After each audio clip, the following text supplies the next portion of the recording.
Təkrar hər bir kəsi salamlayıram. Xoş gördük bir daha. Mən müəlliminiz Orxan müəllim.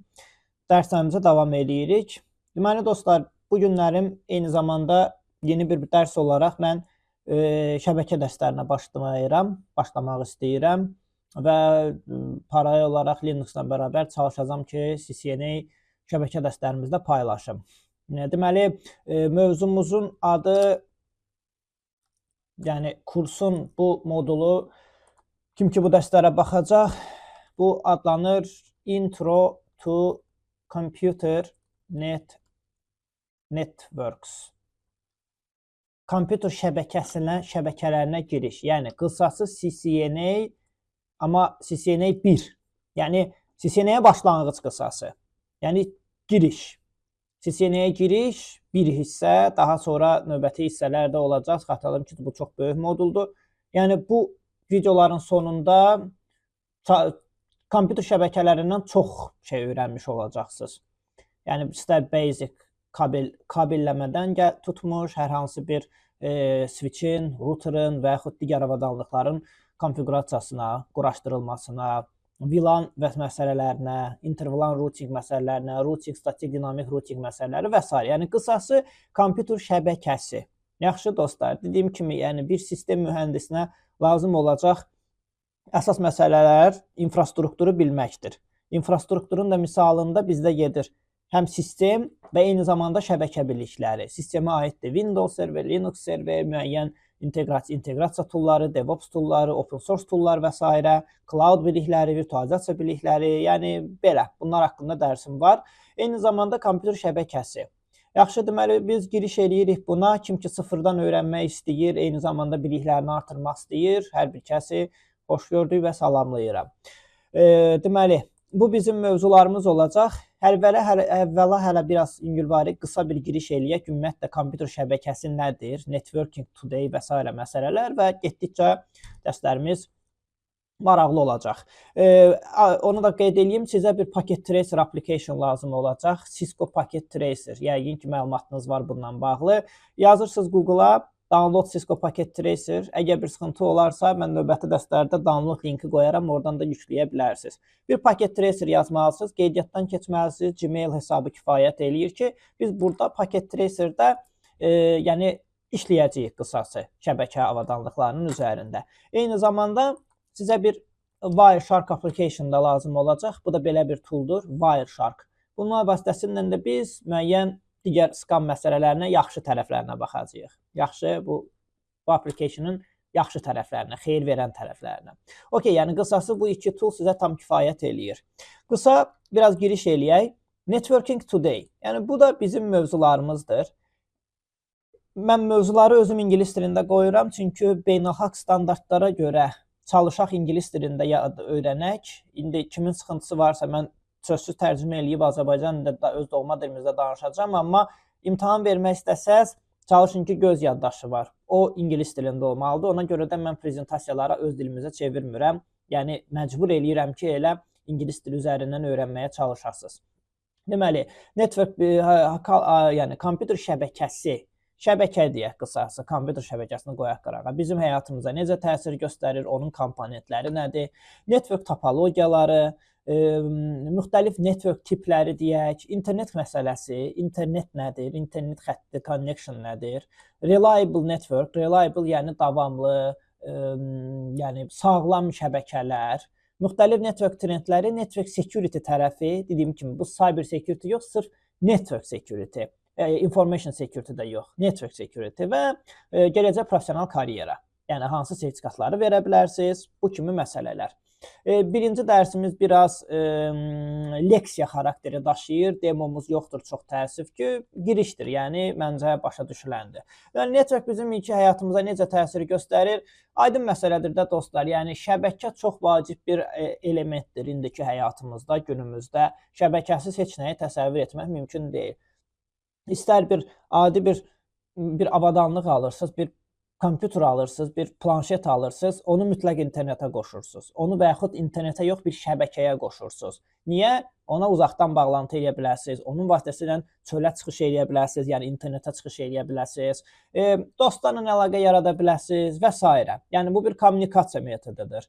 Yəni hava, su ki necə vacibdirsə bizə, yemək eyni zamanda da networkdə eyni məsələdir.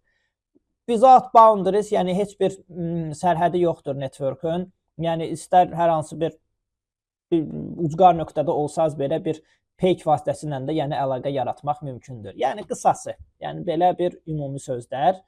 Daha sonra networkün komponentləri haqqında danışaq, əsas məsələlərdən biri. Yəni biz bu CCNA 1 version 1 deyək buna. CCNA 1 kursunda bu arada kodunu yazım. Kursun kodu uşaqlar CCNA 1 200-301-dir. 200-301 bu hətta səhv eləmirəmsə imtahan kodudur eyni zamanda.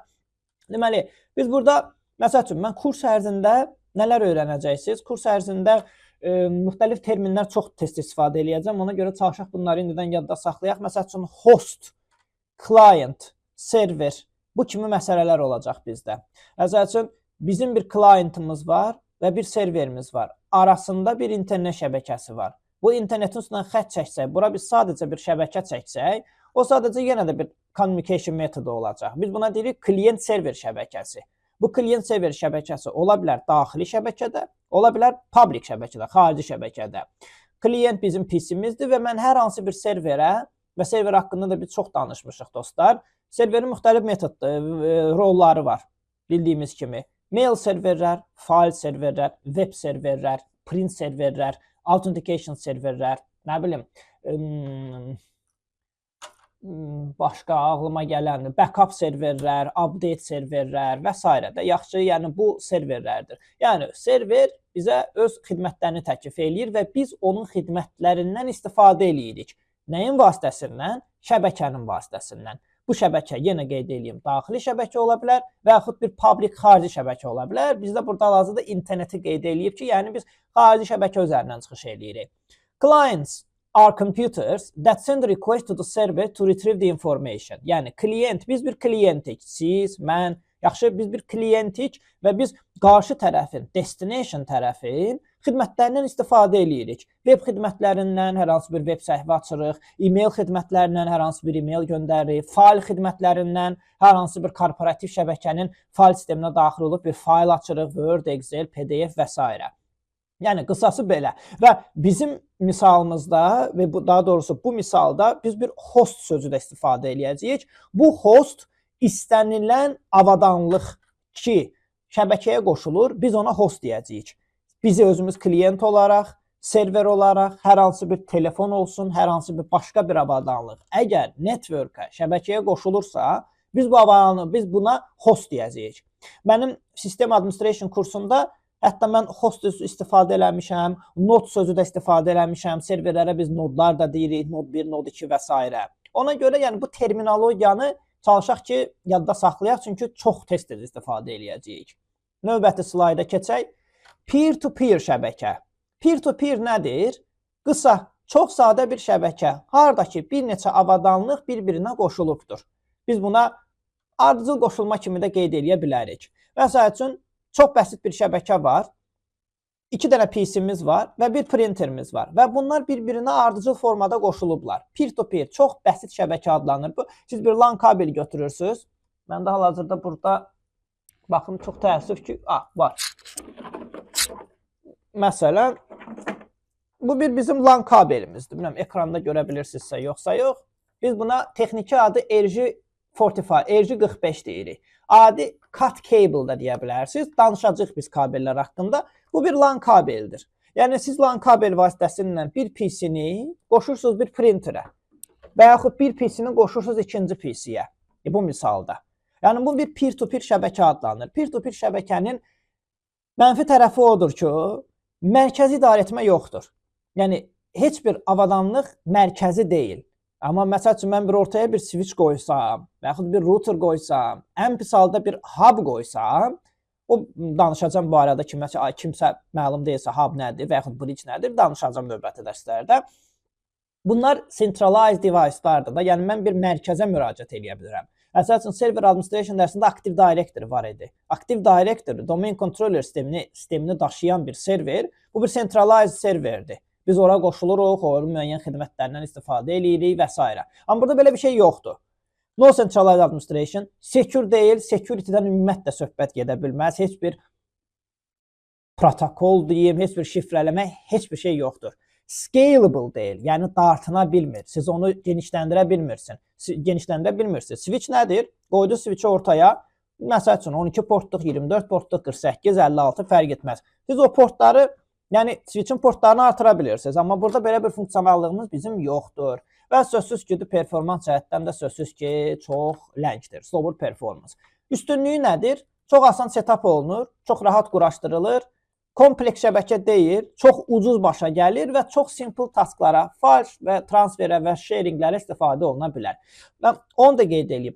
Peer-to-peer şəbəkədə bu avadanlıqlardan istənilən biri server kimi çıxış eləyə bilər. Acting as a server deyirik biz buna. Server deyil, sadəcə server kimi çıxış eləyir. Məsəl üçün, bu PC-ni siz bir printerə qoşursunuz. Məsəl üçün, bir printeri kabel vasitəsindən, adi print kabelindən bir PC-yə quraşdırırsınız. Sonra həmin printeri siz share eləyə bilərsiniz şəbəkədə və istənilən digər kəslər bu printerdən qoşulub istifadə eləyə bilərlər. Amma bir şərtlə sizin kompüter yanılı qalmalıdır. Siz kompüteri söndürdünüz, çıxdınız, getdiniz, o printer artıq işləmir. Yəni, belə bir məsələ var. Yaxşı, yəni centralized management yoxdur. Həmişə nədənsə asılı olur. Belə, bu bir peer-to-peer şəbəkə. Növbəti slaydda artıq burada end device-lar və intermediate device-lar, bəli, bunlar qalsın bizim növbəti dərsimizə. Dərsləri çalışıram ki, qısa-qısa eləyim ki, yorucu olmasın sizə. Belə, bu bizim dostlar CCNA dərsinə giriş idi. Xatırladım eyni zamanda yenə CCNA 1 Introduction to Computer Network, kompüter şəbəkələrinə giriş. Biz əvvəlcə giriş, daha sonra advanced səviyyələrə qədər Allahın köməyi ilə gedib çıxacağıq. Belə, hələlik növbəti dərslərdə görüşərik.